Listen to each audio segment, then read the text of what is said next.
Hello, my name is Sean, and I'll be doing a tutorial on colored and uncolored squares.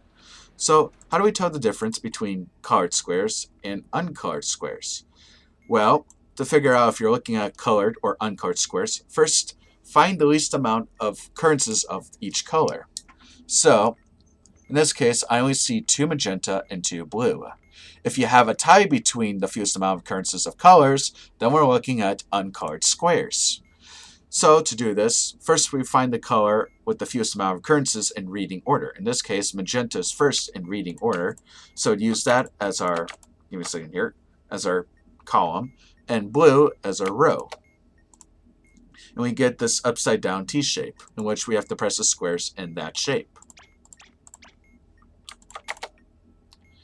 Next, let's see, we have a lot of magenta. I see 1 yellow, 1 blue. So yellow will be our first color, and blue will be our next. So this would be a T shape. So let's do it. I guess we'll do it right here. Next, we have a, let's see here. Let's find our least fewest amount of occurrences. I see 1 red, 1 green.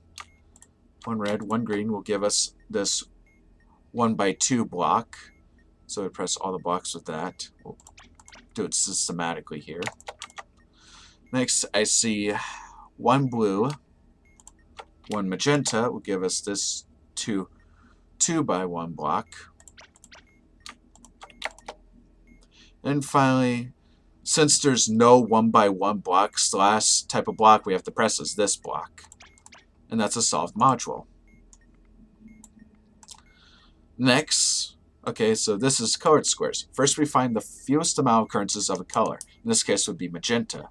And this will be the first color to press, in this case. So it'll be 1 magenta.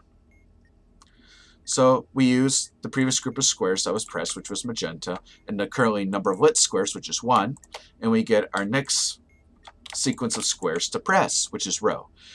And when it refers to row, it means, oh, excuse me here, it means the topmost row with the colored squares. In this case would be the very topmost row here. And so we get 5. So we find row and 5 here. And we get red. So we press red. Now we have 6 lit colors. So red 6 would give us magenta. Now we have 8. Excuse me there. So next would be yellow, which would give us 11. 11 yellow gives us column. When first to column means the leftmost column that contains colored squares. So we press that square. So column would be 12.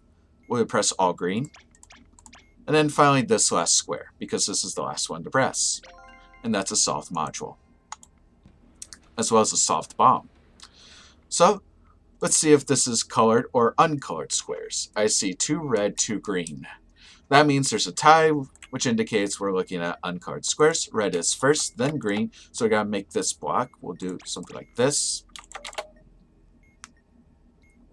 Next, I see 1 yellow, 1 magenta. Yellow comes first in the reading order, then magenta. So we gotta make this shape here, which is an L rotated clockwise. Then we have, let's see, it's a 2, right? 2 magenta, 2 red. So 2 magenta is going first, then red. We have to make this corner block. And the corner block will be in the northeast direction. Alright, next we have 1 blue, 1 magenta. Blue comes first in reading order. So we got to make this block. And since there's no 1x1s, this is the last block to press. And we solve that module. Finally, colored squares again.